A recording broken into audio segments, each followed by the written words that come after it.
الرحمن الرحیم. درنو لیدونکو تاسو ته ښه راغلاست وایم په دې هیله چې د صحت په جامو پټ واست.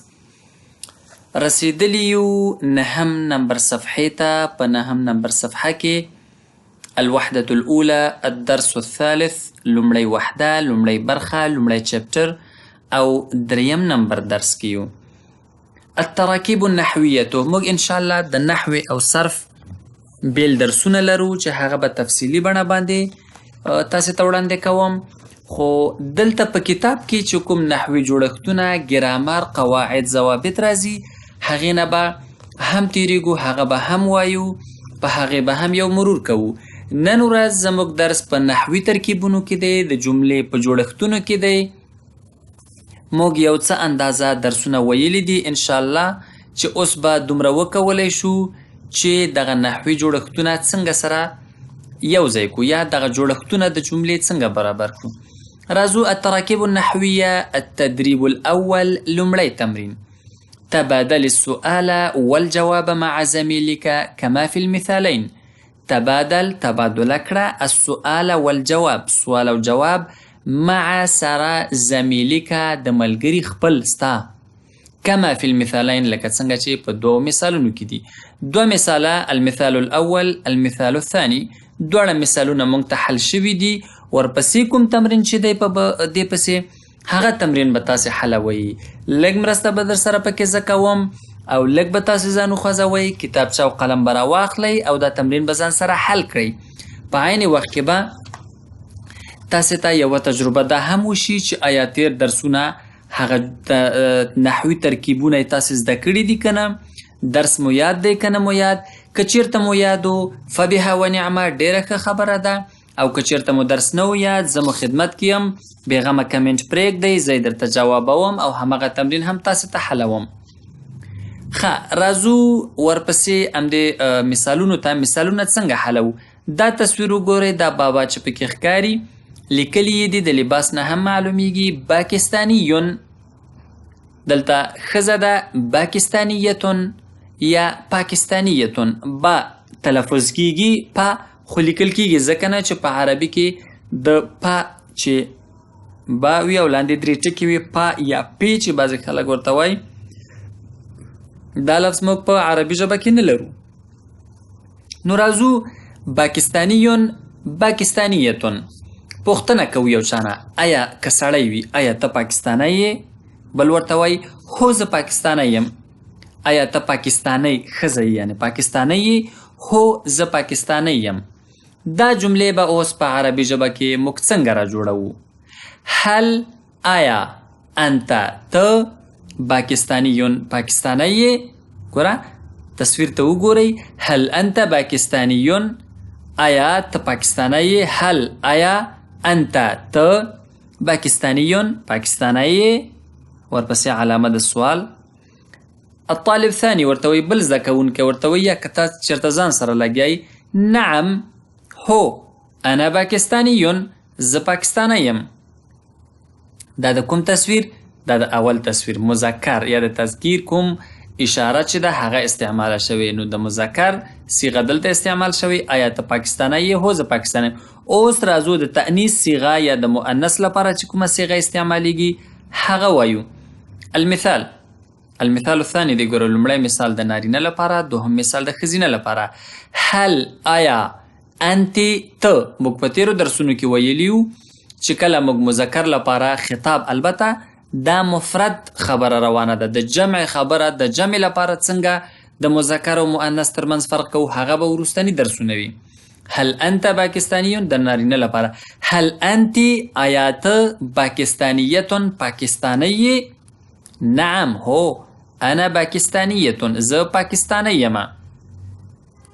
نو د انت او انتی فتحه زور د مذکر لپاره په مفرد کې، او انتی پاکستانیتون د کسره یا زیر چې دی دا د څه لپاره دی؟ دا د مؤنث لپاره دی، البته په مفرد کې. نو هل انت پاکستانیتون؟ نعم انا پاکستانیتون. راځو اوس تاسې کورنۍ دنده، دا خو مثالو، اوس دا مثال حل کړی و. اوس همدا المثال الاول والمثال الثاني تاسې دلته حلوئ. عین شی به اوس که تاسې کتاب لرئ کتاب پاڼې راواړوئ یا هم دلته وګورئ موږ سره. ترکیه ترکیون، ترکیه ترکیتون. د نارینه لپاره هم داسې مثال جوړ کړئ. ستاسې کورنۍ دنده ده د ترکیه لپاره داسې یو پوښتنه وکړئ آیا ته ترکی یې؟ بیرته ځواب ورکړئ هو زه ترکی یم. قلم کتابچه راواخلئ، که غټ یې که وړوکی، که اوزګار که مصروف، که غواړئ عربي ژبه زده کړئ نو باید لارښوونې تعقیب کړئ او په همدې سره باید دا خبره وړه ونه ګڼئ. انشاءالله زه تاسو ته ډاډ و اطمینان در کوم چې دغه کتاب ختمیږي تاسې به تر ډیره حده پورې د ډیرو احادیثو د ډیرو یو څه آیتونو په معنا به پوهیږئ او یو څه اندازه عربي ژبه به خبرې کوئ. خو دا به هلته کیږي چې تاسې د کتاب ټولې لارښوونې د یو شاګرد یا د زده کوونکي په حیث ومنئ او تعقیب یې کړئ. همداشان ترکیه ترکیتون، پوښتنه به مطرح کړي آیا ته ترکی یې؟ جواب به راشي هو زه ترکی یم. ښځه دلته صیغه د نارینه لپاره ده، دلته صیغه د ښځې لپاره ده. مصریون مصریتون، آیا ته مصری یې؟ هو زه مصری یم. آیا ته مصری یې؟ هو زه مصری یم.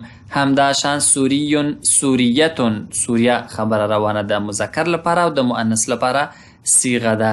نو دا تمرین به تاسې حل کړئ، قلم و کتابچه راوباسئ. که غوښتلم چې شریک یې کړئ په کمنټ کې شریک کړئ، زه به انشاءالله وګورم چې درست دي که نه دي او که نه اول یې په یاد ولیکئ بیا دغه مثالونو سره مقایسه کړئ. البته کله چې غواړئ ځان امتحان کړئ نو دا بغیر د دې نه چې دې ځای نه اول نقل وکړئ دا ولیکئ، حل یې کړئ، بیا دې سره مقایسه کړئ نو تاسو ته به خپله جواب راوځي. که نه د کتاب په تیرو برخو کې دا حل شوي دي بیا ورپسې هغه وګورئ او که دا یو هم نه و نه مو کتاب ورپسې کتلی شو لټۍ زور وکړه دا هم نه شو کتلی نو زه مو په خدمت کې یم. ورپسې راځو لسمه صفحه کې. په لسمه صفحه کې الوحدة الأولى، لومړی وحده. الدرس الثالث. التدريب الثاني هات جملا كما في المثال. دویم تمرین دی، دویم تدریب دی. په دې کې داسې سوال راوړئ لکه څنګه چې په وبخئ داسې جملې استعمالوئ لکه څنګه چې په مثال کې دي. په مثال کې څه دي موږ سره؟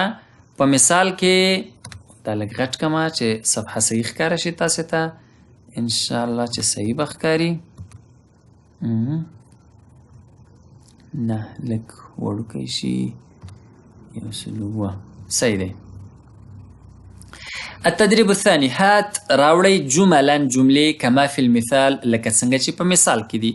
ګورو په مثال کې څنګه دی. اخ یا اخون ورور، مدرسون استاد معلم یا ښوونکی.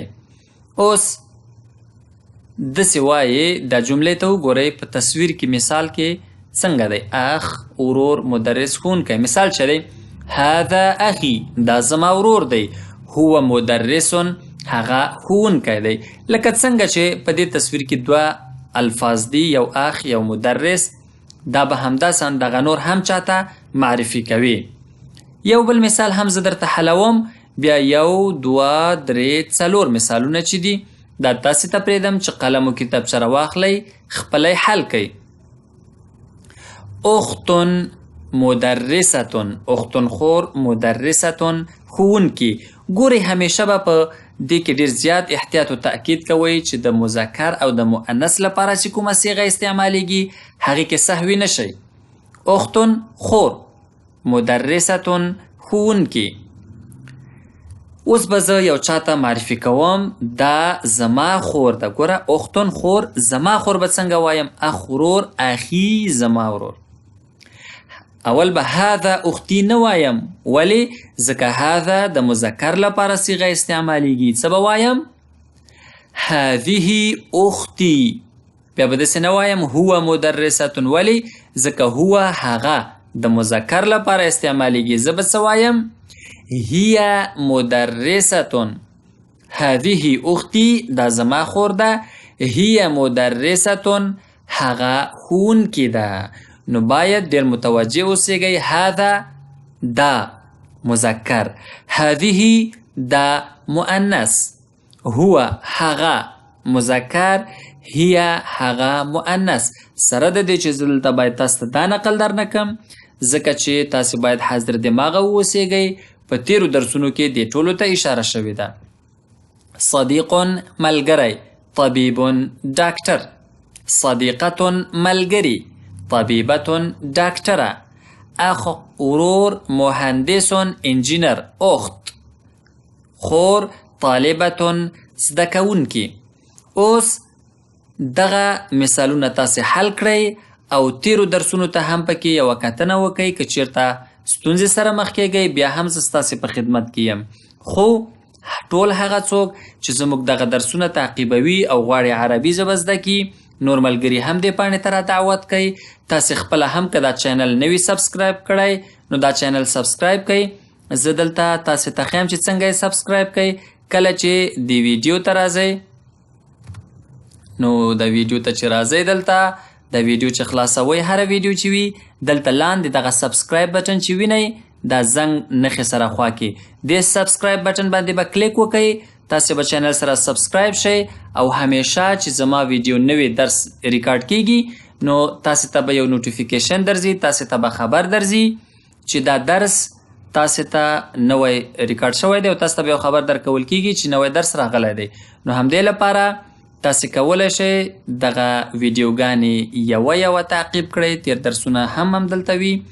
نو د نن لپاره هم دومره درس بس دی. زه اصغر صلاح مو په لوی رب سپارم. ونلتقي إن شاء الله في الدرس المقبل وإلى اللقاء القادم. أستودعكم الله والسلام عليكم ورحمة الله وبركاته.